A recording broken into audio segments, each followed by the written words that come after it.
bergembira. Kenapa beliau bergembira? Tidak lain dan tidak bukan karena mereka cinta pada Rasulullah sallallahu alaihi wasallam. Hal ini diperintahkan oleh Allah Subhanahu wa taala dalam firman-Nya, "Qul bi fadlillah wa bi rahmatihi fabidzalika falyafrahun huwa khairum mimma yajma'un."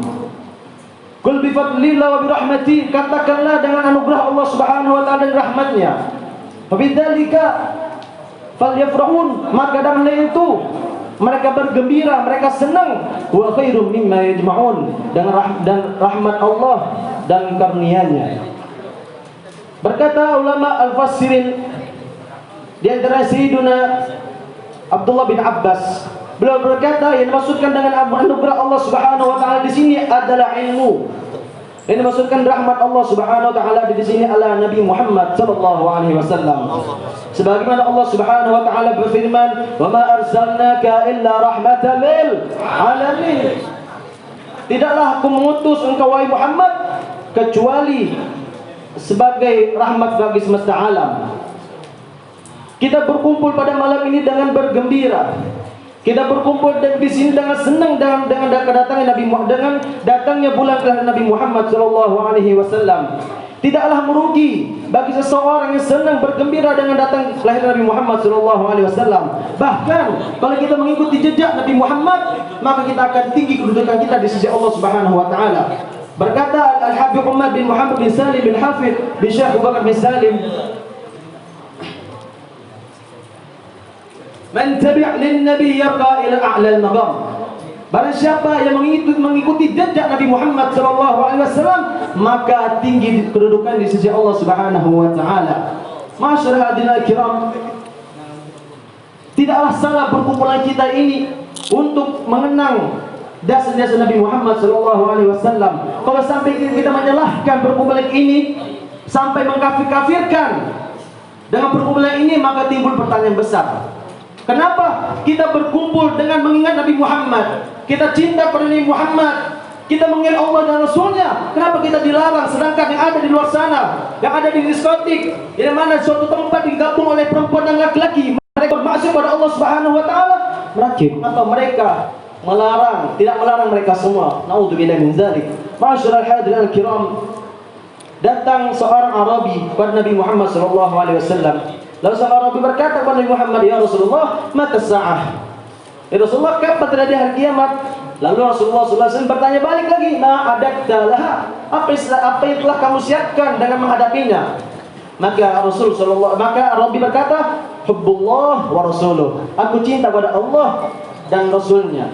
Lalu Rasulullah sallallahu alaihi wasallam bersabda, "Anta ma'a man ahbabta." Kamu bersama orang-orang yang kau cintai. Sebagaimana sabda Rasulullah sallallahu alaihi wasallam berkata lain, "Arma'u ma'a man ahab."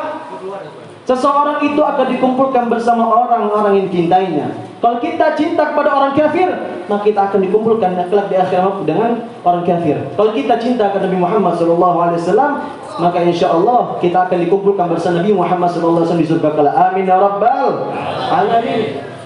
Sebagaimana dikisahkan 14 abad yang silam, 14 abad yang lalu, tatkala Nabi sallallahu alaihi wasallam berkhutbah dengan menggunakan mimbar barunya. Tidak lagi memakai mimbar lamanya, itu pohon kurma. Kenapa? Karena sahabat Rasul sallallahu alaihi wasallam membuatkannya untuk Rasulullah mimbar yang baru. Mimbar yang baru akan tapi mimbar yang lama, pohon kurma tidak lagi dipakai. Tatkala Nabi sallallahu alaihi wasallam ketika berkhutbah, beliau mendengar suara tangis yang sangat dahsyat.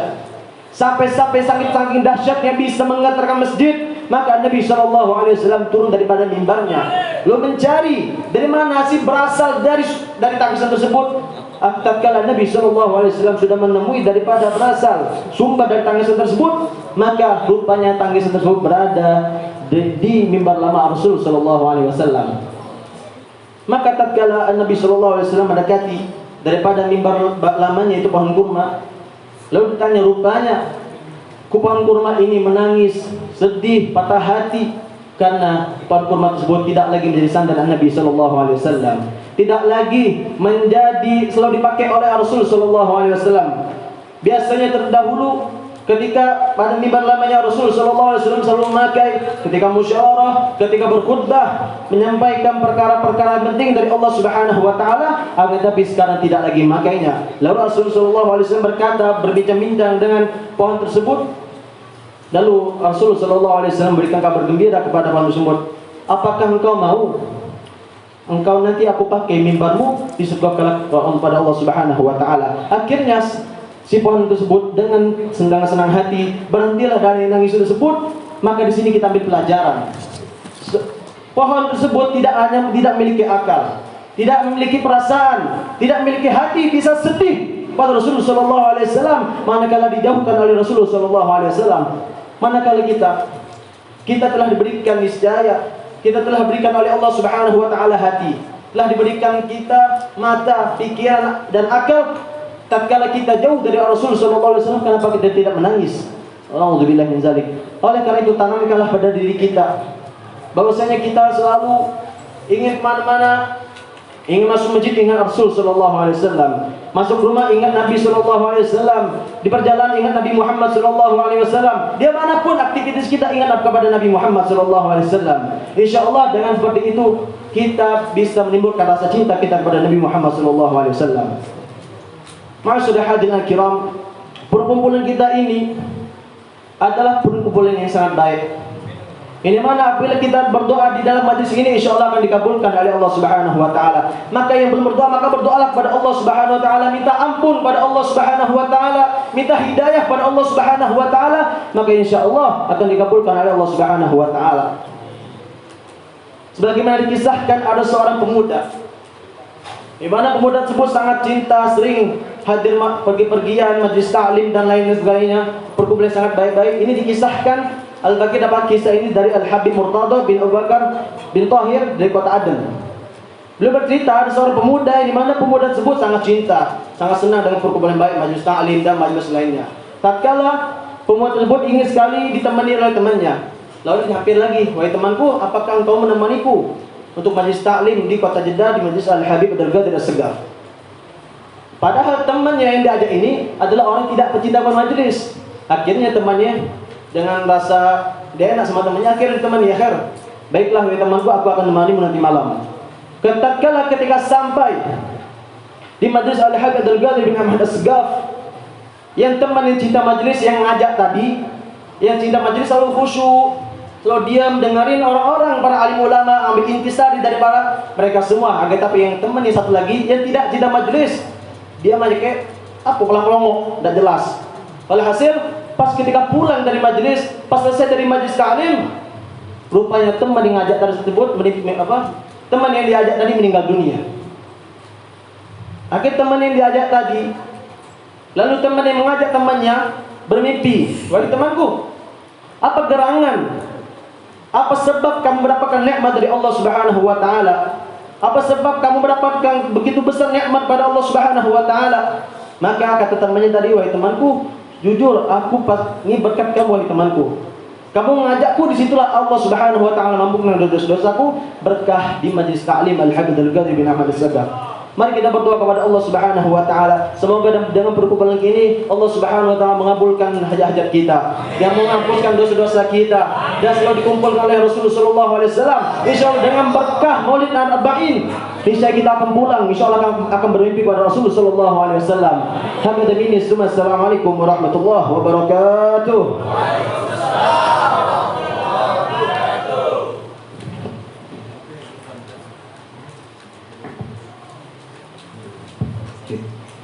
Syukran kasiran ila akhina ila Rafiki yang telah menyampaikan tausiahnya yang sangat luar biasa mengenai kecintaan kita kepada majelis taklim ataupun majelis maulid seperti ini.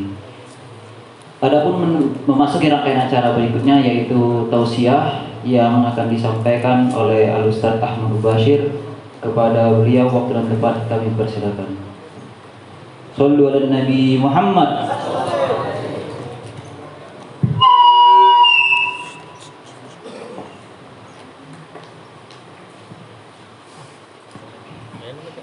Bismillahirrahmanirrahim. Assalamualaikum warahmatullahi wabarakatuh. Assalamualaikum warahmatullahi wabarakatuh. Alhamdulillah. Alhamdulillah, segala puji bagi Allah Subhanahu wa taala yang menyatukan hati kita dari tempat yang berbeda-beda, berada di dalam satu tempat yang penuh dengan keberkahan, tempat yang disebut oleh kita sebagai musallah atau tempat daripada hamba-hamba Allah untuk melaksanakan salat, ibadah, zikir dan doa dan sebagainya. Maka tidaklah diragukan, tempat ini adalah tempat yang dimuliakan Allah Subhanahu wa taala. Tempat ini adalah tempat yang diagungkan Allah Subhanahu wa taala. Tempat ini adalah tempat yang tepat untuk kita bermunajat dan memohon dan menyeru nama Allah Subhanahu wa taala. Demi Allah, hadirin yang dimuliakan Allah, sesungguhnya pada malam hari ini Rasulullah sallallahu alaihi wasallam senang dan bahagia dengan kehadiran kita semua untuk mengagungkan kelahiran Rasulullah sallallahu alaihi wasallam, untuk mengenang dan mengingat bagaimana lahirnya manusia yang mulia, lahirnya manusia yang agung, manusia yang tidak Allah ciptakan segala-galanya kecuali dengan berkah daripada manusia itu, yaitu adalah kekasih kita Nabi Muhammad sallallahu alaihi wasallam. Hadirin yang dimuliakan Allah, yang kita muliakan, para habaib, para alim ulama, tuan-tuan guru yang hadir bersama kita, segenap pengurus Maulid Arba'in, dan wabil khusus pengurus Musallah As-Siddiq Bapak M. Nasir. Mudah-mudahan Allah Subhanahu wa taala memberikan kepada beliau kesehatan, afiat, keberkahan, dijauhkan dari segala musibah, dijauhkan dari segala bala, dijauhkan dari segala hal yang tidak beliau senangi, dan insyaallah kita semua beserta masyarakat sekitar daripada lingkungan Musalla As-Siddiq diberikan penjagaan oleh Allah Subhanahu wa taala, diberikan oleh Allah Subhanahu wa taala ketenangan dalam kehidupan rumahnya, rumah tangganya, dan Allah berikan daripada masyarakat sekitar adalah keberkahan dunia wal akhirah. Amin ya rabbal alamin. Wabil khusus semua yang hadir, ikhwani wa akhwati, saudara-saudari yang dimuliakan Allah Subhanahu wa taala. Seharusnya tadi Ustaz Ahmad Mubashir yang dipanggil, tapi Anda bilang ketiga belah Ustaz Ahmad Mubashir, ya, biar antum tak ada ngantuk nanti terakhir. Hadirin wal hadirat, sebelumnya saya juga mewakili majelis Cinta Rasulullah mengucapkan ribuan terima kasih wabil khusus kepada pengurus Musallah As-Siddiq Bapak M. Nasir beserta segenap pengurus yang lain, para alim ulama setempat yang telah memberikan izin dan juga tadi kata beliau membuka pintu selebar-lebarnya untuk kegiatan kita, yaitu peringatan Maulid Nabi sallallahu alaihi wasallam di Musalla As-Siddiq ini. Dan juga dalam beberapa minggu belakangan kita Majelis Cinta Rasulullah mengalihkan majelis malam Rabu yang tadinya di Masjid Asy-Syuhada dialihkan ke Musalla As-Siddiq karena melihat situasi tidak memungkinkan untuk di masjid besar menggunakan speaker luar, ya, karena situasi saat ini peraturan pemerintah dengan PSBB-nya. Namun insya Allah ini adalah awal silaturahmi kita Pak bersama majelis-majelis yang lain. Mudah-mudahan kampung ini diberikan oleh Allah diberikan cap oleh Allah sebagai kampung pecinta Nabi Muhammad sallallahu alaihi wasallam.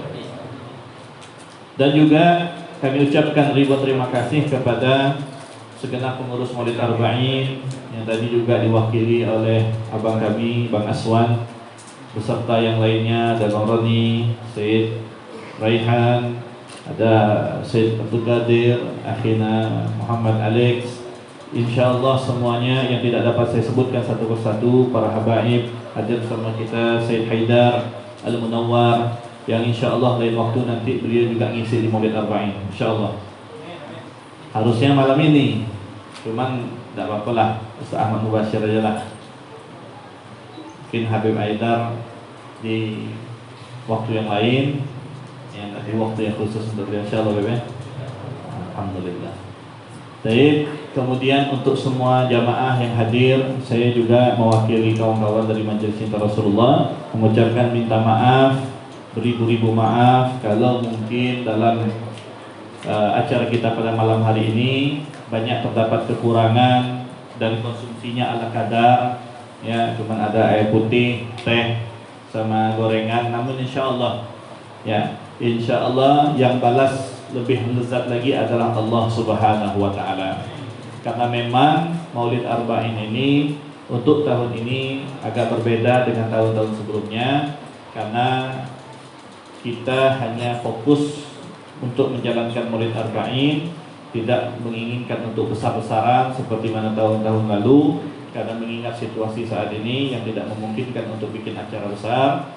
Maka hanya dari rumah ke rumah, musola ke musola, majelis ke majelis, dengan jumlah yang mungkin juga tidak seperti tahun-tahun sebelumnya. Namun alhamdulillah, saya lihat pada malam hari ini, Masya Allah, walaupun informasinya juga mungkin agak singit-singitan, ya, agak kurang diekspos, tapi alhamdulillah ramai yang hadir. Ini adalah menunjukkan Allah Subhanahu wa Ta'ala meridai acara kita pada malam hari ini, dan insya Allah malam-malam Maulid Arba'in yang seterusnya sampai malam ke-40 kita semua diberikan oleh Allah kesehatan dan pada akhirnya diberikan stempel sebagai kekasih Nabi Muhammad sallallahu alaihi wasallam.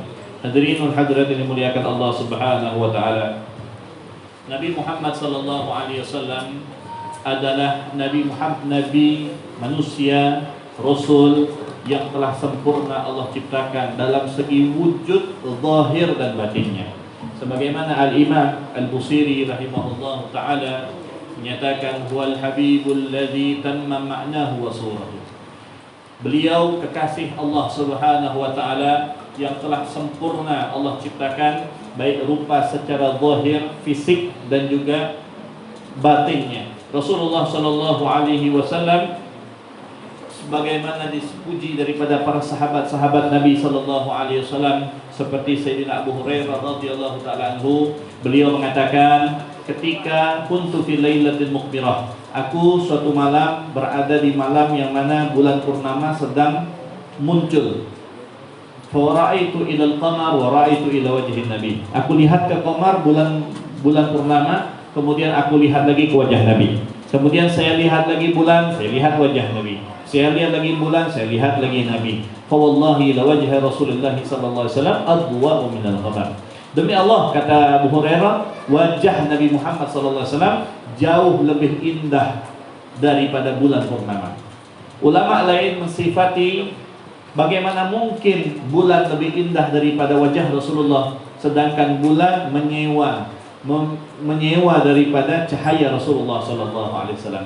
Bulan, indahnya bulan, cahayanya bulan itu dari cahayanya Rasulullah. Cahayanya matahari adalah dari cahayanya Rasulullah sallallahu alaihi wasallam. Ketika Sayyidina Jabir radhiyallahu taala an bertanya, ya Rasulullah, kabarkan kepada saya awal yang Allah ciptakan. Yaitu kata Nabi, yang pertama kali Allah ciptakan adalah cahaya Nabi kamu Muhammad sallallahu alaihi wasallam. Dan dalam hadis yang lain, hadis qudsi, Allah nyatakan, tidaklah aku ciptakan, kata Allah, seluruhnya kecuali adalah berkah daripada cahaya Muhammad sallallahu alaihi wasallam. Artinya bulan, indahnya matahari, terangnya bulan, terangnya matahari adalah belum sebanding dengan indah dan terangnya Rasulullah sallallahu alaihi wasallam. Nabi Muhammad manusia yang agung, manusia yang mulia, sehingga sahabat Rasulullah sallallahu alaihi wasallam seluruhnya tidak sanggup untuk berpisah dari Nabi Muhammad sallallahu alaihi wasallam. Sebagaimana Thauban bin Bujdad, beliau radhiyallahu ta'ala anhu ketika hadir bersama Rasulullah sallallahu alaihi wasallam, ketika berhadapan dengan Nabi sallallahu alaihi wasallam, wajahnya memerah, pucat pasi. Rasulullah sallallahu alaihi wasallam bertanya, wahai Thauban, apa yang terjadi kepada engkau? Apakah engkau sakit? Apakah engkau sedang tidak sehat, wahai Thauban? Kata Thauban, ya Rasulullah, saya tidak sakit, saya tidak dalam keadaan tidak sehat, saya sehat ya Rasulullah. Hanya saja saat ini dan setiap saat saya khawatir ya Rasulullah, saya tidak bisa terus bersama engkau ya Rasulullah. setiap saya pergi meninggalkan engkau untuk kembali ke rumah saya, ya Rasulullah, saya menahan rindu kepada engkau. Saya takut nanti tidak bisa ketemu engkau lagi, ya Rasulullah. Maka saya selalu merenung, ya Rasulullah, bagaimana nanti kalau seandainya di dalam surga Allah takdirkan masuk ke dalam surga dan aku tidak bersama engkau, ya Rasulullah. Dan bagaimana, ya Rasulullah, kalau seandainya aku di dalam neraka, engkau di dalam surga, otomatis aku tidak akan pernah bisa melihat engkau lagi, ya Rasulullah. Maka Rasulullah SAW tersenyum dan mengatakan, ya Thawban, al-mar'u ma'man ahab. Wahai Thawban, ketahuilah, kata Rasulullah, seseorang akan bersama dengan yang ia cintai. Dalam hadis yang lain Rasulullah SAW menyatakan, man ahabbani kana ma'i fil jannah. Siapa yang cinta kepadaku, kata Rasulullah, maka dia akan bersama denganku di dalam surganya Allah Subhanahu wa taala.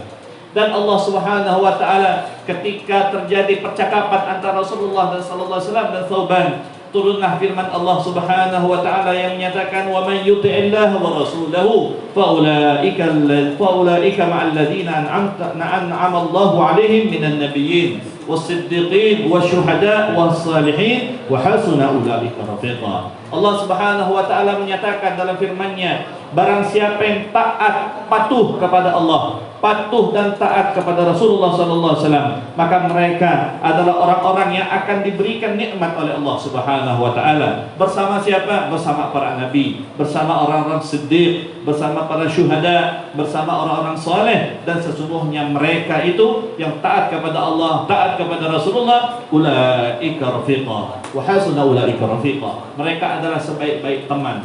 Hadirin, dalam ayat ini kita telah belajar daripada firman Allah Subhanahu wa taala. Secara tidak langsung Allah Subhanahu wa taala memberitahu kepada kita bahwa teman yang baik itu adalah teman yang patuh kepada Allah. Teman yang baik adalah teman yang mengajak kepada Allah. Teman yang baik adalah teman yang mengingatkan akan jalan Allah Subhanahu wa taala. Tidak ada lagi teman ataupun sahabat yang akan menolong dunia kita dan juga menolong akhirat kita kecuali sahabat-sahabat yang bertakwa kepada Allah Subhanahu wa taala. Dan Allah Subhanahu wa taala menyatakan dalam satu firman-Nya dalam Al-Qur'an, daripada manusia yang bersahabat di dunia, namun di akhirat mereka akan saling bermusuhan satu sama lain. Kenapa? Kata ulama, nanti di akhirat setiap manusia butuh kepada kebaikan, sehingga dia akan menuntut balas atas kesalahan teman akrabnya di dunia, walaupun hanya kesalahan kecil pun dia akan menuntut kepada Allah Subhanahu wa taala. Karena hari itu, hari kiamat adalah hari di mana setiap manusia butuh daripada rahmat Allah, butuh daripada satu kebaikan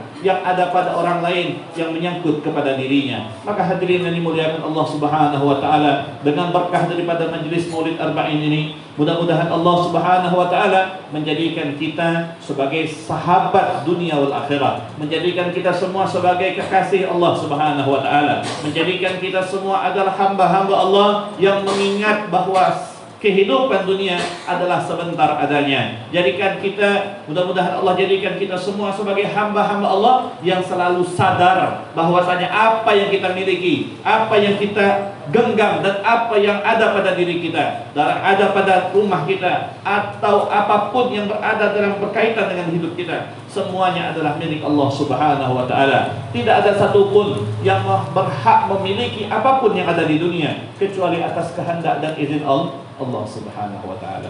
Hadirin yang dimuliakan Allah, berkaitan pula dengan cinta Rasulullah sallallahu alaihi wasallam, teringat dengan sahabat Rasulullah sallallahu alaihi wasallam Abu Musa al-Asy'ari radhiyallahu taala an, ketika Rasulullah sallallahu alaihi wasallam singgah di rumahnya untuk menginap bermalam di rumah Abu Musa al-Asy'ari di Madinah. Setelah sampainya Rasulullah dalam perjalanan hijrah dari Makkah menuju Madinah, maka Rasulullah SAW diminta oleh Abu Musa al-Asy'ari untuk tidur dan istirahat di bagian rumah, di bagian lantai bawah daripada rumah daripada Abu Hasan al-Asy'ari, Abu Musa al-Asy'ari. Karena rumah beliau itu tingkat 2. Rasulullah diminta untuk istirahat di bawah, bukan bermaksud untuk menghinakan Rasulullah, meletakkan Rasulullah di tempat yang bawah, bukan. Akan tetapi Abu Musa al-Asy'ari dan istrinya berpandangan tentu akan banyak orang yang datang mengunjungi Rasulullah SAW. Maka Abu Musa al-Asy'ari khawatir membuat Rasulullah repot untuk naik turun tangga untuk menyambut tamu yang datang ingin berjumpa Nabi. Maka Abu Musa al-Asy'ari berinisiatif untuk menyiapkan tempat istirahat Nabi, yaitu di lantai dasar daripada rumah Abu Musa al-Asy'ari. Namun ketahuilah, bukan berarti Abu Musa al-Asy'ari hidup senang dan bahagia di atas, akan di lantai atas, akan tetapi beliau dan istrinya tidaklah di malam pertama Rasulullah tinggal di rumah beliau, dan Abu Musa al-Asy'ari dan istrinya tidaklah tidur dengan nyenyak, melainkan begadang sampai dengan waktu paginya. Maka Rasulullah SAW ketika pagi hari, keesokan harinya melihat Abu Musa, "Wahai Abu Musa, apa yang terjadi kepada engkau? Engkau sakit?" kata Nabi. "Tidak ya Rasulullah, saya tidak sakit." "Terus bagaimana? Kenapa engkau demikian wahai Abu Musa? Kau tampak sakit, tampak seperti letih dan sebagainya." Maka Abu Musa mengatakan, "Ya Rasulullah, saya dan istri semalam tidak tidur sepanjang malam. Sampai saat ini saya belum tidur ya Rasulullah." "Kenapa?" kata Rasulullah.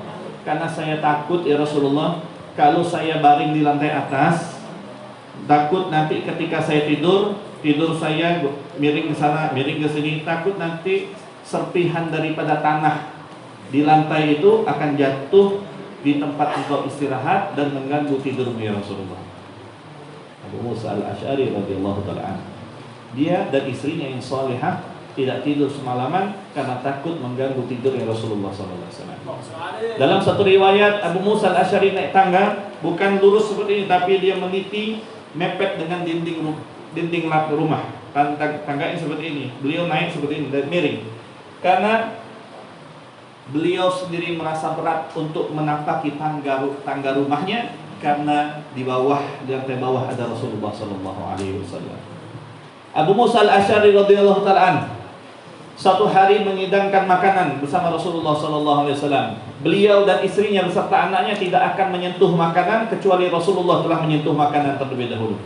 Dan beliau setiap Rasulullah selesai makan, Abu Musa al-Asy'ari dan istrinya rebutan mengambil sisa makanan Rasulullah SAW, sisa roti yang dimakan oleh Rasulullah SAW. Kemudian apa yang terjadi? Satu hari ada satu lauk yang tidak dimakan oleh Rasulullah SAW. Maka Abu Musa merasa takut, "Ya Rasulullah, adakah yang salah dari hidangan kami ya Rasulullah? Adakah yang tidak menyenangkan hatimu ya Rasulullah?" Kata Rasulullah, "Tidak ada wahai Abu Musa." "Terus ya Rasulullah, kenapa lauk yang kami buat tidak engkau makan, tidak engkau sentuh ya Rasulullah?" Maka Rasulullah mengatakan, "Tidak, aku tidak makan makanan yang ada bahan dari bawang putih. Karena aku tidak mau ketika aku bermunajat kepada Allah, ketika Jibril datang menyampaikan wahyu dan aku mengucapkan daripada wahyu itu dalam keadaan mulutku bau bawang putih," kata Nabi SAW. Maka dalam riwayat disebutkan Abu Musa al-Asy'ari mulai saat itu rumahnya tidak pernah lagi dimasuki oleh bawang putih dan juga bawang merah.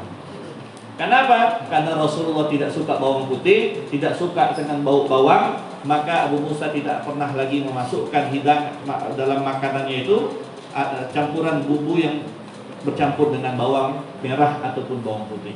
Ini cinta menyebabkan suatu kebiasaan yang ada di rumah Abu Musa al-Asy'ari menjadi hilang. Ada lagi sahabat yang lain ketika mengetahui Rasulullah SAW suka makan labu, dan sahabat itu tidak suka makan labu pada asalnya. Namun ketika melihat Rasulullah lahap makan labu, maka saat itu yang tadinya dia tidak suka menjadi suka dan selalu makan buah labu.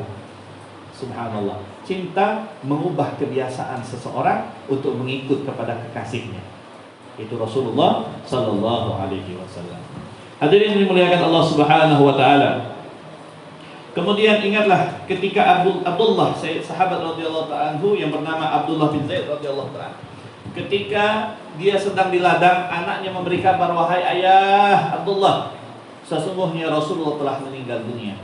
Maka Abdullah bin Zaid mengatakan kepada anaknya, "Wahai anakku, aku minta kepada Allah Subhanahu wa ta'ala untuk hilangkan pandangan mataku ini, sehingga aku tidak lagi melihat siapapun setelah aku melihat Rasulullah sallallahu alaihi wasallam."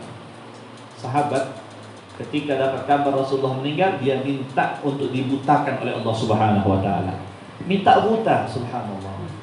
Hidup ini nikmat bagi orang-orang yang cinta kepada dunia, tapi hidup tidak ada artinya bagi para sahabat ketika Rasulullah SAW sudah tidak bersama mereka lagi di alam dunia. Sahabat hampa hidupnya, sahabat gelisah hidupnya, karena Rasulullah SAW tidak lagi berada di hadapan mata mereka.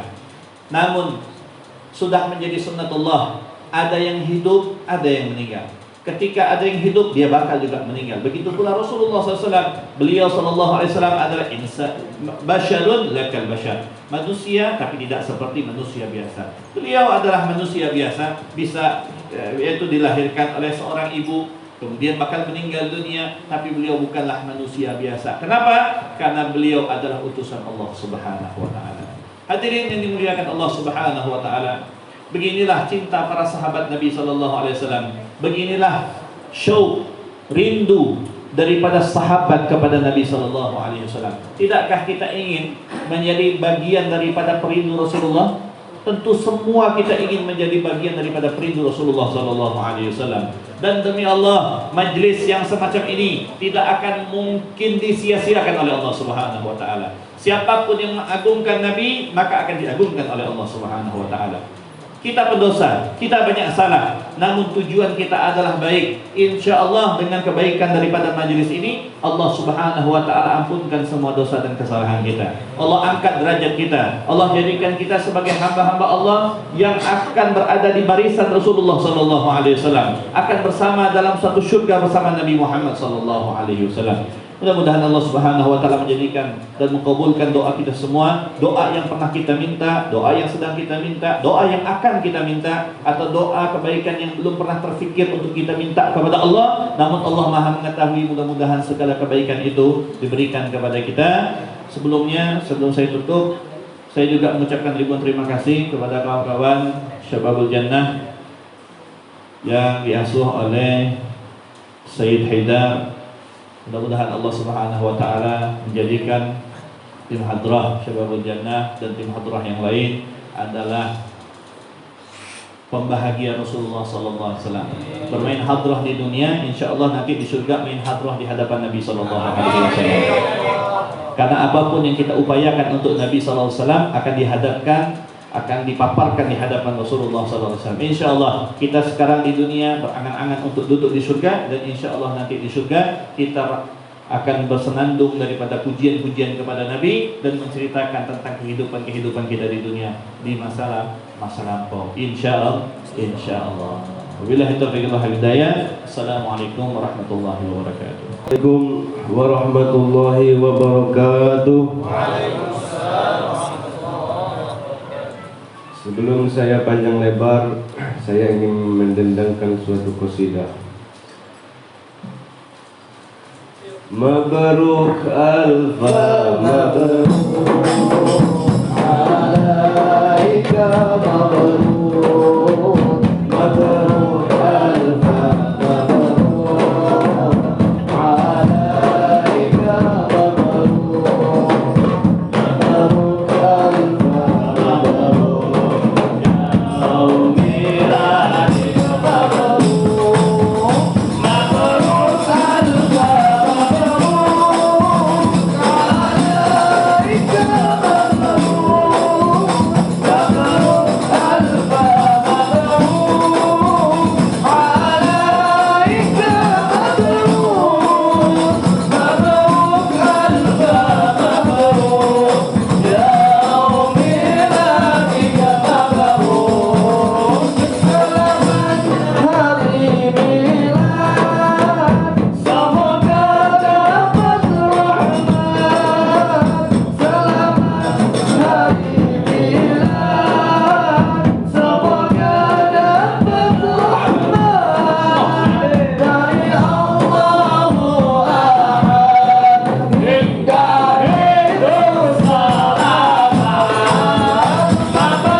Kepada Ustaz Hudri ya, sama-sama ya, selamat ulang tahun yang ke-17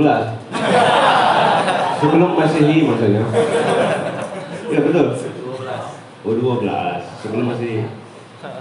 Jadi mudah-mudahan barokah ya tak? Umurnya bermanfaat ilmunya. Amin ya rabbal alamin. Cipika-cipika ya. Mudah-mudahan beliau diberikan keistiqomahan oleh Allah Subhanahu wa taala sehingga mendidik kita semua agar makin cinta kepada Rasulullah sallallahu alaihi wasallam. Amin ya rabbal alamin. Alhamdulillah wassalatu wassalamu ala Rasulillah Muhammad bin Abdullah.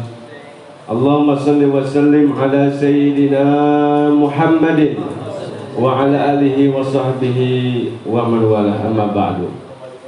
Pertama-tama yang saya hormati Ketua Majelis Maulid Arba'in atau yang mewakili yang hadir bersama-sama kita pada malam hari ini, dan para pengurus Maulid Arba'in, Ustaz Aswan, Ustaz Roni, ya, Habib Abdul Qadir, Saudara Muhammad Alexander, dan para kawan-kawan yang lain. Yang saya hormati pula pengurus musala As-Siddiqi, yaitu Bapak Nasir. Begitu pula para kawan-kawan daripada Majelis Syababul Jannah, khadimnya Habib Haidar. Syababul Jannah, betul? Syabab artinya pemuda, Jannah artinya surga. Jadi pemuda surga itu macam kumpul. Ya, mudah-mudahan nanti. Sayyid Syababul Jannahnya nanti Hasan dan Husain. Sayyidina Hasan dan Husain. Begitu pula komunitas pejuang subuh dan para komunitas yang lain, ya, saudara kami Bambang, beliau ini luar biasa, ya, masya Allah. Ada, dan nengok tempat di surga belum? Dan Habib Raihan Al-Qurisi beserta ayahanda dan para hadirin hadirat, wabil khusus akhina Al-Fadil Khadim Majlis MCR,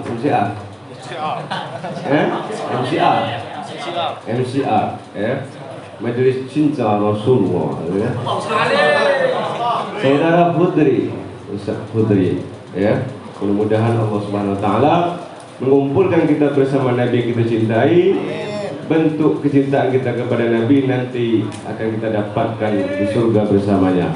Amin ya rabbal alamin.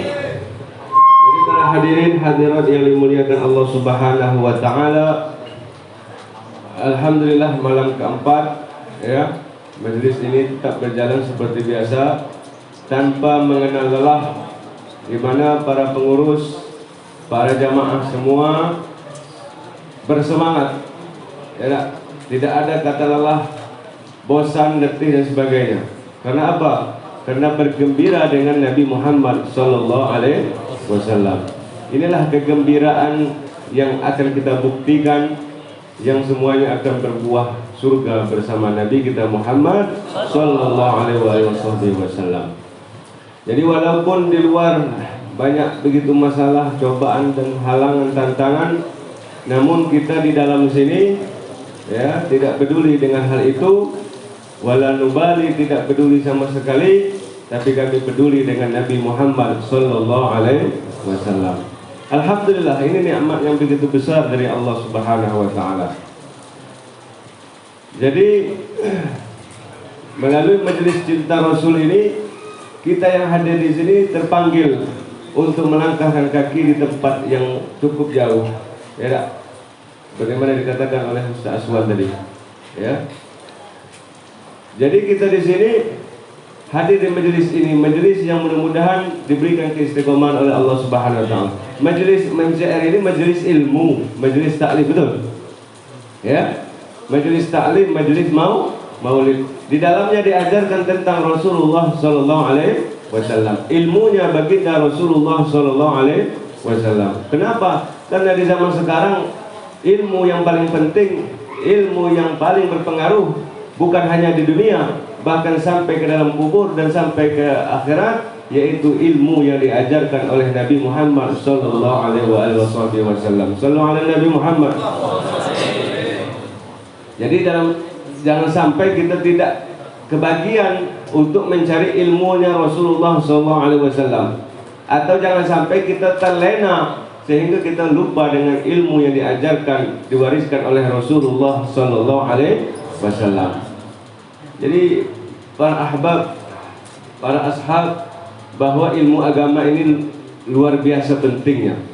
Ilmu agama ini jangan kita anggap sepele, atau kita anggap ya biasa, atau kita pandang sebelah mata. Jangan. Ilmu agamalah yang paling bermanfaat. Bukan berarti ilmu lain tidak bermanfaat, tapi ilmu agama dahulukan di atas ilmu-ilmu yang lain. Jadi mudah-mudahan dengan semangat daripada pemuda-pemuda kita, ya, saya termasuk orang yang kagum dengan majelis ini dalam hal mereka begitu semangat mencari ilmu agar lebih paham tentang ilmu dan bisa mengamalkan ilmu tersebut. Jadi ilmu ini bukan main-main, ya. Artinya menuntut ilmu ini wajib, kalau tidak dituntut hukumnya berdosa. Jadi banyak orang berdosa tidak ketahuan, ya, karena tidak belajar ilmu ini. Dia sibuk dengan ilmu yang lain, ada ilmu yang makruh mungkin, atau ilmu yang haram, bahkan ilmu yang dilarang oleh Allah Subhanahu wa ta'ala. Wal iyadu billah, summal iyadu billah. Jadi mungkin saya memberikan masukan sedikit untuk saudari, dipelajari juga ilmu membaca kitab. Namanya ilmu lughah. Ilmu lughah itu diantaranya ilmu nahwu, ya, ilmu sorof, supaya para ashab, para jamaah bisa baca kitab. Kira-kira mau tidak belajar nahwu sorof? Nah, belajar dengan beliau ahli ini, ya, alfiyah tamat, mukadimah dan akhir, kan? Ya. Jadi nahwu sorof penting juga, ya tak? Supaya kita belajar ilmu agama melalui kitab-kitab ulama dahulu. Karena ilmu agama ini tersimpan dalam bahasa Arab, terhimpun dalam kitab-kitab ulama terdahulu, semuanya pakai bahasa Arab. Jadi harus tahu cara membacanya dengan kaidah ilmu nahwu dan sorof. Karena kalau tidak tahu sama sekali, salah baca, salah baris, bisa jadi salah makna, salah harokat atau salah titik, itu bisa mengubah makna, bahkan membahayakan. Ya, diceritakan ada seorang pemuda membaca daripada hadis-hadis Nabi Muhammad SAW, tapi dia tidak dibekali dengan ilmu lughah, tidak dibekali dengan ilmu nahwu, sorof, bayan, ma'ani dan sebagainya, sehingga hadis Nabi yang dia baca salah paham. Hadis Nabi Muhammad SAW mengatakan al-habbatus sauda syifa min kulli da', ya, habbatus sauda syifa min kulli da'. Jintan hitam, habbatus sauda, tahu? Itu adalah obat dari untuk segala penyakit. Tapi ini orang tidak belajar, sehingga habbatus sauda dibacanya titik hayatus sauda syifa'un min kulli da'. Apa artinya hayatus sauda? Ular hitam, obat untuk segala penyakit. Akhirnya ini pemuda ambillah, carilah ular hitam. Malam-malam keluarnya ular, ya, tangkaplah ular hitam, kemudian dipotongnya, dimakannya, ya, besoknya terdemam. Besoknya masuk rumah sakit. Akhirnya 3 hari cuma nyamonya, mati. Ya, memang betul obat segala penyakit, obatnya mati. Bukan penyakit dia yang hilang. Ya. Gara-gara apa? Gara-gara tidak belajar ilmu lughah. Salah harokat, salah baris, salah titik. Jadi banyak orang sekarang itu. Sudah saya jelaskan di pertemuan sebelumnya. Hadis Nabi Muhammad SAW berkata, an-nikahu sunnati. Nikah itu sunnahku. Dia tak nikah santai aja. Ya Allah. Jadi banyak hal-hal yang perlu kita pelajari. Ini penting ya ikhwani. Ini penting ya ashabi. Adakah dalam hati kita gemar untuk belajar ilmu agama? Itu pertanyaan yang kita tanamkan dalam hati kita. Betul? Ya tak? Ya tak? Betul? Jadi apalagi sekarang, ya, teknologi canggih, HP. HP apa tuh yang paling canggih? iPhone 11. Ya, Apple atau iPhone. Nah, kadang tuh casing juga iPhone. Ya, isinya Oppo. Jadi dengan kecanggihan teknologi kita manfaatkan untuk memahami agama dengan mudah, betul? Jadi tidak ada lagi. Kalau orang dulu belajar ilmu agama luar biasa jerih payahnya, keletihannya. Mau hadir di majelis taklim menyeberangi sungai, ya. Guru pun mau ngajar di majelis taklim harus menyeberangi sungai. Pakai perahu, pakai sampan. Jam 4 sore sudah dijemput sampai ke majelis pas maghrib. Nanti pas sudah isya jam 8 jam 9 diantar pula, ya, menyeberangi sungai Batanghari atau Maju atau Kilir atau Hulu. Lah, itu orang dulu mencari ilmu. Kalau dia ngajar seberang sana, dia menyeberangi pula pakai perahu. Sesudah itu, setelah ada motor, ada Honda, dijemput pakai motor, jalannya keliling supaya sampai ke majelis taklim. Yang ada punya motor jalan kaki, yang ada punya sepeda CB, naik sepeda CB. Tahu sepeda CB? Sepeda ontel. Nah, kini mahal harganya. Ya. Jadi orang dulu luar biasa jerih payah, kesusahan, keletihan untuk memahami ilmu Nabi Muhammad SAW. Kalau kita sekarang tuh gampang, ya, kendaraan banyak, motor ada, asal ada minyak beda. Ada minyak cuma juga. HP canggih, asal ada kuota ya. Ya, kalau ada kuota cuma juga lah. Apalagi HP jepek. Cuma bisa untuk main ulang kan? Tidak. Jadi tidak ada halangan kita untuk mendalami ilmu agama. Jadi kecanggihan teknologi yang dibuat oleh orang kafir tidak apa-apa kita gunakan untuk dakwah Rasulullah SAW. Bahkan ketika peristiwa hijrahnya Nabi Muhammad SAW, penuntun dari Mekah hijrah ke Madinah itu seorang kafir Yahudi Abdullah bin Uraik, ya, penuntunnya, guide-nya. Tahu guide saudara Amam? Akhir? Tahu guide? Tahu? Apa namanya itu? Penunjuk jalannya. Itu seorang kafir Yahudi. Tidak apa-apa kita memakai jasa mereka untuk berdakwah jalan Allah Subhanahu wa Ta'ala. Jadi di zaman sekarang kita pakai jasa itu, jasa YouTube boleh, ya, Facebook boleh, IG boleh, WA boleh, TikTok boleh. Tapi kita arahkan ke arah yang diridhoi Allah Subhanahu wa Ta'ala. Ini tidak TikTok abang jago. Abang jago, ayam jago. Kalau untuk budak-budak, anak-anak dah apa?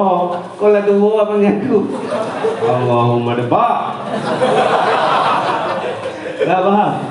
Kita gunakan untuk dakwah. Bagaimana kita ceritakan tentang Nabi, kita ceritakan tentang Islam. Seperti siapa namanya tuh?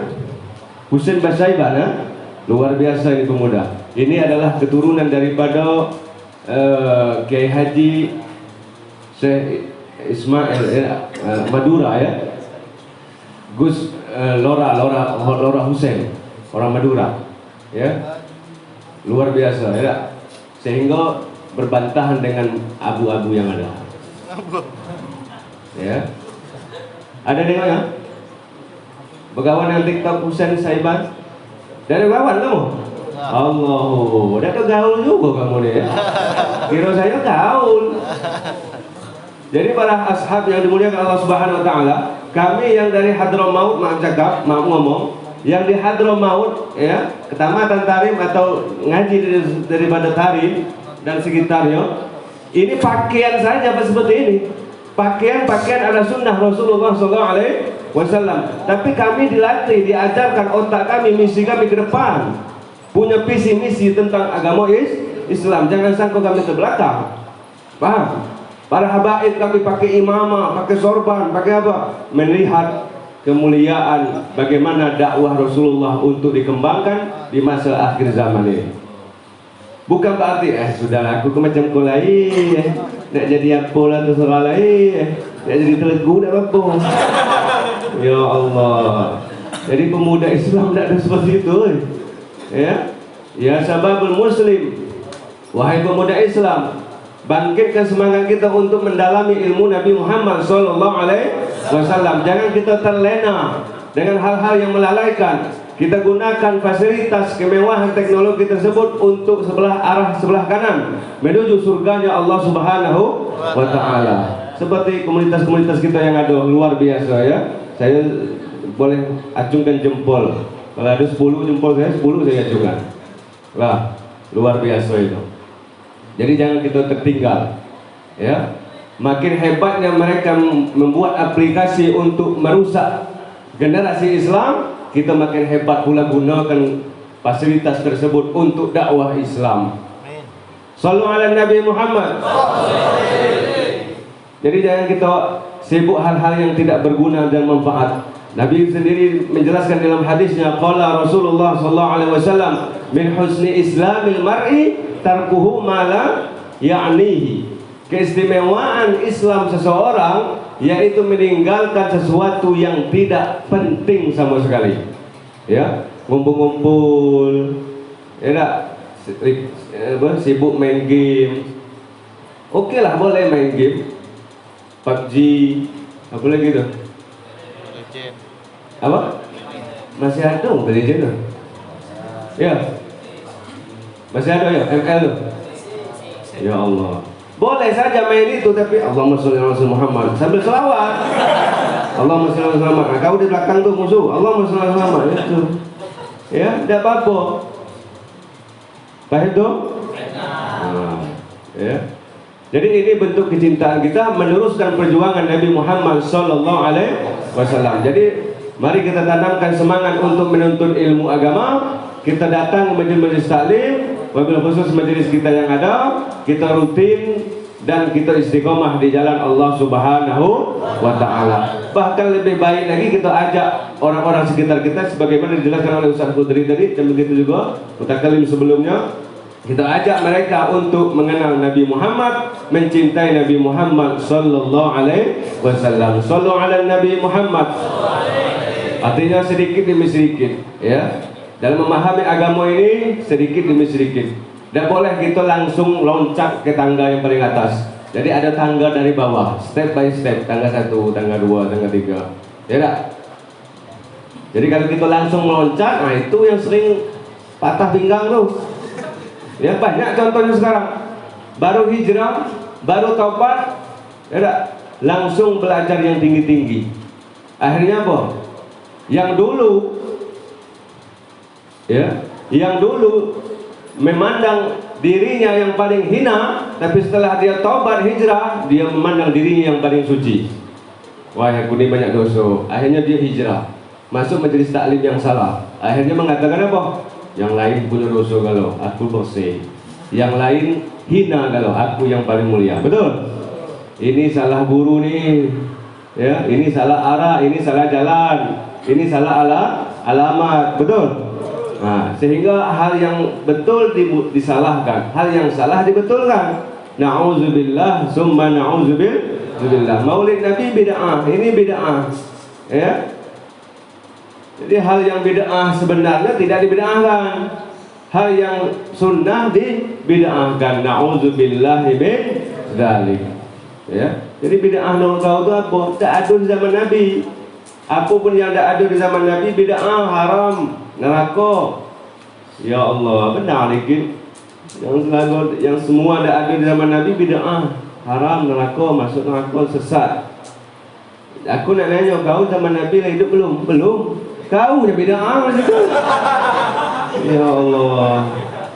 Kau kesini ni pakai apa? Pakai motor. Ya. Motor kau bid'ah. Jual, ganti onto. Ganti keledai. Betul? Jadi sempit. Ini wahai ikhwani, ini bukan berarti mereka tak paham tentang sunnah Nabi, bukan mereka tak paham tentang ajaran Nabi yang murni, tapi ada visi misi daripada Yahudi dan Nasrani. Na'udzubillah min dzalik. Supaya apa? Supaya memusuhi Islam, merusak Islam dari dalam. Kalau dari luar, orang-orang Yahudi Nasrani takut, tidak berani. Karena kita mengangkat pedang, kita berperang karena jihad di jalan Allah, balasannya surga. Tidak berani mereka, tapi mereka merusak Islam dari Islam itu sendiri, ya, melalui serangan dalam selimut, bahasanya, ya. Musuh dalam selimut. Musuh dalam selimut lebih bahaya daripada musuh luar selimut. Betul adik? Betul lah bu? Tanya ibu-ibu yang ada. Bahayanya musuh dalam selimut tu. Ya. Jadi kita ini selagi dia mengucap asyhadu an la ilaha illallah wa asyhadu anna muhammadar rasulullah, dia adalah saudara kita. Ya. Kalau kita ngatoi dia ngatoi kita, itu sebelah 12 mana mau itu. Lah, kau bid'ah, kau tu bid'ah go. Sama lah kata. Dah, ya, tak boleh seperti itu. Kau bid'ah. Yo, aku memang bid'ah, tapi bayu kita ikut bid'ah aku. Macam itu ya. Bid'ah dua, ada bid'ah hasanah, ada bid'ah sayyi'ah. Bid'ah yang baik dan bid'ah yang jelek. Ya tak? Yang tak ada zaman Nabi tapi baik itu bid'ah hasanah, bahkan menjadi sunnah Rasulullah sallallahu alaihi wasallam. Yang tidak ada di zaman Nabi tapi jelek itu bid'ah sayyi'ah. Sallu ala Nabi Muhammad. Jadi walhasil janganlah kita seperti itu, tapi penting bagi kita tafaqquh fiddin, lebih mendalami tentang agama kita Islam, agama Nabi tercinta Nabi Muhammad sallallahu alaihi wasallam. Di antaranya pula kita ikuti sunnah Rasulullah sallallahu alaihi wasallam. Sunnah yang paling ringan sampai ke yang paling berat. Sunnah yang paling ringan seperti yang dijelaskan tadi, bahwa Nabi tidak suka makan yang bau. Kita jauhi. Setuju tak ni? Setuju tak? Saya dah setuju Ustaz, petai itu nomor 1 saya. Saya tak bisa makan kalau ada petai. Nah, silahkan. Ya. Tapi sudah itu berkumur, bersiwak. Ya tak? Tapi lambat laun dikit-dikit petai akan hilang. Tak bisa nyusahkan. Sudahlah, jangan dipaksakan. Ya. Lah. Ya apa? Betul atau tidak? Suka kalau makan petai ni? Suka? Alhamdulillah yang tak suka, ya. Kalau tak suka bagi ke saya. Kabau. Suka? Nah, alhamdulillah kalau tak suka bagi ke saya. Hah? Apa? Kebung lain lagi. Manusia ni bambunya dimakan. Ya. Pakunya dimakan ya. Jangan bambu pakunya dimakan. Ada makan paku kan? Genjaya apa lagi? Beton. Ya Allah. Ya. Jadi jangan kita kurangi setidaknya, ya tak? Hal-hal yang dibenci oleh Rasulullah sallallahu alaihi wasallam. Yang disukai oleh Rasulullah SAW kita amalkan. Seperti Nabi suka memakai yang putih atau yang polos, ya. Nabi suka memakai gamis. Tak apa-apa, jangan ada malu dalam kehidupan kita. Karena kita cinta kepada Nabi, yang kita pandang ialah Nabi Muhammad sallallahu alaihi wasallam. Nabi mensunnahkan kita pakai cincin. Niatnya sunnah ngikut Nabi Muhammad sallallahu alaihi wasallam. Yang jelas cincin yang dibolehkan disunnahkan Nabi yang dari perak, kemudian pakai mato, ya. Yang mato akik kah batunya, Sulaiman kah, yang mahal lagi apa namanya? Bacan mahal lagi. Dia ada musiman ya, masalah batu tu. Itu zaman batu musimnya mahal. Kalau gini tak lagi. Kalau gini kok keladi yang mahal. Keladi itu eloknya tu, ya, obat gatal. Kalau ada panu, gosok kan keladi. Ya, kalau tak ada ngelupas kulit kamu. Dulu keladi itu tumbuhnya di comberan, nah gini mahal. Betul? Tak kapan pula nanti ada masuknya telegunya buat mahal. Iya, telegu itu serupa kucing Anggora. Ya, macam mana cara budidaya telegu? Dipotong urat kentutnya tu. Mahal, tak percaya kamu kumpul tu lagi ni. Biasa lewat tu biasanya. Ya. 5 tahun akan datang mahal.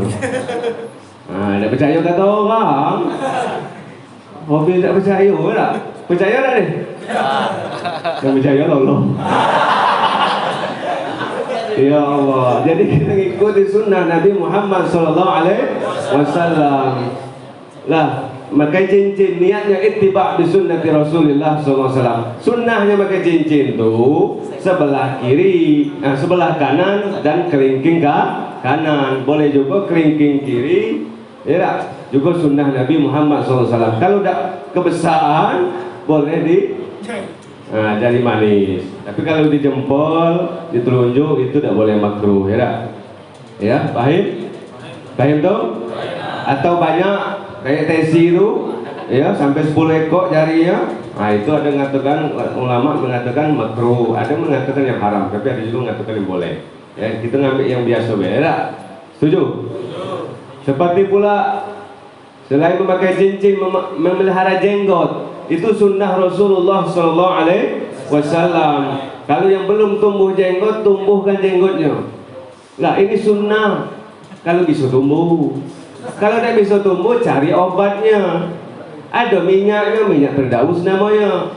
Ustaz, saya lah beberapa kali minyak berdaus 10 botol lebih. Tak tumbuh-tumbuh. Cari obat yang kedua. Ya, wak doyong namanya. Agak mahal dikit memang harganya. Mana mahal wak doyong dengan berdaus? Wak doyong. Ya. Dan juga mempan ada obat penumbuh yang paling mempan dipakai oleh orang Arab. Makanya orang Arab sampai gini banyak bulunya. Apa? Kencing onta. Ya. Kencing onta itu elok untuk menumbuhkan rambut. Ya. Yang elok lagi pas onta kencing awak duduk bawahnya. Anda berdua lah tu, dah mati. Rambut buah segala. Nah iya. Tak percaya? Kami dulu bantu dengan di Yaman, masuk toko ini nyari ada tak penumbuh jenggot? Tak ada jualnya. Masuk toko ini ada tak penumbuh jenggot? Tak ada. Kenapa? Sebab orang sana tu kelebihan jenggotnya. Ya, pas di Indonesia yang banyak jualan minyak-minyak untuk penumbuh jenggot. Kenapa kalau Indonesia kok payah tumbuh jenggot? Ya tak? Betul? Ya? Kurang apa namanya itu? Kurang hormon ya? Jadi kita ikuti sunnah Nabi Muhammad SAW. Tapi kalau tidak bisa tumbuh juga nak diapakan? Jangan dipaksakan. Ya, lagi sewar, lagi stres. Lah, tidak apa-apa. Ya, tapi kita niatkan kita mengikuti sunnah Nabi yang lain. Sallu ala Nabi Muhammad. Dan sunnah jenggot ini maksimal panjangnya 1 genggam tangan. Kalau lebih silakan dipotong. Tak boleh lebih dari 1 genggam tangan. Kalau lebih itu hukumnya makruh. Kalau sudah nyantai lantai ya sampai ke najis menyentuh lantai itu punya makruh lagi, haram. Lah, ada tak tu? Ya Allah. Bagi orang oi. Nah, jadi bangga ya, tanda laki-laki itu pakai jenggot. Kami dulu di Yaman, kalau ada tulab ilim, menuntut ilmu nak pakai jenggot, itu nak dihijaukan orang. Orang Arab kena ganas. Ya, amrod bahasa Arabnya. Terpaksa lah numbuhkan jenggot. Ya. Tapi alhamdulillah, ya, kita di sini banyak obatnya, ngikuti sunnah Nabi Muhammad sallallahu alaihi wasallam. Tak boleh dicukur habis, cukup dibersihkan. Sallallahu ala Nabi Muhammad. Dan banyak sunnah yang lain. Dan bisa sunnah itu sunnah berwangi-wangian. Nabi suka yang wangi-wangian, beretir. Malaikat suka yang wangi-wangi, yang benci dengan wangi yaitu syaitan. Syaitan itu suka yang bau-bau, got, pelimbahan, itu syaitan suka itu. Bahkan itu rumahnya, betul. Tapi kalau masjid seperti ini, tidak mau setan ya. Kalaupun ada juga, nekat dia. Lah, apalagi dihidupkan bukhur. Sunnah di setiap majelis zikir kah, majelis maulid kah, dihidupkan bukhur sehingga mengeluarkan bau yang wangi. Begitu juga sunnah etir, parfum. Begitu juga sunnah minum kopi. Minum kopi itu sunnah dalam majelis ilmu. Bahasa Arabnya gohwa. Bahasa Arab ini bukhur. Tapi di antara ulama kita atau orang-orang Indonesia salah paham, ya, karena tidak banyak menghafal mufradat Arab, kosa-kosa kata Arab, sehingga bukhur dimaknanya rokok. Disunnahkan ketika majelis maulid menghidupkan rokok sama kopi. Cocok nih, kopi dan rokok. Wajar lah. Sebagian daerah kopi rokok majelis, betul? Tapi alhamdulillah sini tidak ada, ya. Entahlah kaki dua. Nah, itu salah makna. Bukhur itu maknanya apa? Nah, ini benda ini. Ini bukhur dan menyebutkan rokok. Memang diambil dari kata bukhari, asap, dukhan, ya tak? Ya, ada tuh sebagian majelis rokok nomor 1. Basing lah rokok apa? Rokok US dia ada apa? Yang bermuha, ya. Jadi itu cukup lah, ya. Sudah belum? Jam lah lewat, ya. Jadi walhasil kita melakukan sunnah Nabi, suka yang wangi-wangi, jauhi yang bau-bau, karena di situ setan tidak mau dekat. Kita ikuti pula sunnah-sunnah Nabi yang lain, bahkan sahabat-sahabat Nabi, ya. Jangankan manusia, setan pun takut sama dia. Di antaranya Sayyidina Umar bin Khattab radhiyallahu anhu. Sayyidina Umar itu ditakuti setan, wahai saudara-saudaraku. Sayyidina Umar itu paling ditakuti setan. Nabi sendiri menyebutkan masalaka Umar maslakan illa salaka fajjan akhar. Kalau Sayyidina Umar lewat kemudian berpas-pasan dengan setan, setan itu nyingkir, nyari jalan lain. Kenapa? Karena takut setan dengan Sayyidina Umar bin Khattab. Wah, itu Sayyidina Umar tuh, tahan cari jalan lainnya. Ya, kalau jalan depan dia jalan belakang. Itu Sayyidina Umar. Kalau kita bergandengan dengan setan, ya tak? Jadi setan itu takut kepada orang yang dekat kepada Allah. Para setan itu takut dengan Nabi Muhammad SAW, takut dengan para ulama, takut dengan para wali-walinya Allah Subhanahu wa Ta'ala. Jadi kita dekat hadir di sini supaya kita ditakuti oleh setan. Dekat dengan ulama, menyebutkan orang-orang soleh, bahkan menyebutkan Sayyidus Soleh, yaitu Nabi kita Muhammad SAW, akan turun rahmat. Setan pun akan minggat. Inda dzikri sholihin tanzilur rahmat. Fakaifa bidzikri aslahis sholihin. Nabina Muhammad sallallahu alaihi wasallam. Sallu ala Nabi Muhammad. Bahkan yang diceritakan tadi oleh adik kita, ya, Al-Akh Muhammad Rafiqi, beliau mengatakan bahwa Habib Abdul Qadir adalah guru daripada Habib yang ada sekarang. Guru-guru kami itu berguru dengan Habib Abdul Qadir As-Segaf, ya, Sahibul Jeddah. Beliau punya murid begitu banyak, di antaranya murid yang masyhur Habib Omar, ya, kemudian Habib Al-Jufri, Zainal Abidin Al-Jufri, Habib Ali Al-Jufri, kemudian Habib Al-Masyhur Abu Bakar Al-Adni, ya, itu semua murid-muridnya Habib Abdul Qadir As-Segaf yang merupakan wali kutub di zamannya. Ini luar biasa, ini Habib, luar biasa, ya. Bahkan pernah menunjukkan kekaromahan dan kemuliaannya di sisi Allah Subhanahu wa Ta'ala. Di suatu tempat ada seorang kemasukan setan. Apa namanya kemasukan setan itu? Kesurupan. Jadi diobati oleh dukun-dukun dan mempan. Diobati oleh ustaz-ustaz baca Fatihah, dia baca juga. Baca ayat kursi, dia pintar lagi. Ya. Baca Yasin, dia baca Yasin juga. Dah mempan. Akhirnya ketemu ini orang yang kesurupan dengan murid di antaranya Habib Abdul Qadir As-Segaf. Ya, akhi, tolong saudara saya ini kesurupan. Bagaimana caranya? Dia murid Habib Abdul Qadir As-Segaf, tapi tidak ada punya amalan, ya, tidak ada punya bacaan. Kata dia, gini sajalah, ya, kita bawa dia ke rumah guru saya Habib Abdul Qadir As-Segaf. Ketika dengar nama Habib Abdul Qadir As-Segaf, itu orang yang kesurupan langsung sadar, setannya langsung lari kabur. Kenapa? Karena mendengar nama wali kutub, nama orang yang mulia di sisi Allah, ditakuti setan, setannya langsung kabur. Baru nyebut namanya be, Habib Abdul Qadir As-Segaf. Jangan nyebut nama kita. Adol kesurupan. Sebut nama saya. Itu kawan aku tuh. Ya. Kau tahu tak kawan aku tuh? Kata setan tadi kan. Lah, itu orang alim, wali Allah Subhanahu wa ta'ala. Nanti kalau ada di antara tetangga jamaah yang kesurupan, sebut nama Ustaz Udri ya. Ustaz Udri. Alah kabur kau. Datang pula ame. Kabur seorang itu rupanya manggil yang lain. Tak lah ya. Ketika menyebut nama orang-orang soleh, apalagi tingkat wali-wali Allah, maka setan pun akan kabur dan takut.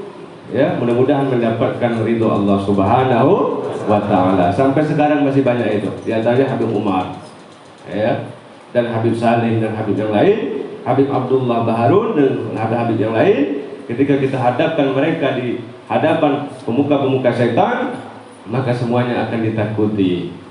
Alhamdulillah. Jadi inilah mungkin yang saya sampaikan. Lebih dan kurang mohon maaf. Ya, kalau ada yang baik diambil, kalau ada yang lucu-lucu, nah itu cukup di sini be. Jangan pula ingat yang lucunya. Aduh, lagi ingat musuh dalam selimut tadi. Bahaya. Ya, bahaya tuh.